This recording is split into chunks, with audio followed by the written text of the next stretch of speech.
дар Абу-Даби сокинонаш либоси сафедро ба бар мекунанд ва ин тарзи либоспӯшӣ ягон алоқае ба дин надорад, мегӯяд ӯ. ин танҳо тарзи либоспӯшии хос ба арабҳост.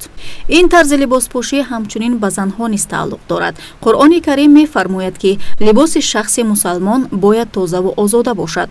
ончунон ки уламои Абу-Даби қайд мекунанд, онҳо низ фарҳанги либоспӯшии арабҳоро нусхабардорӣ карданд. дар гузашта онҳо низ фарҳанги либоспӯшии худро доштанд, аммо он бо таъсири дигар миллатҳо аз байн рафтааст.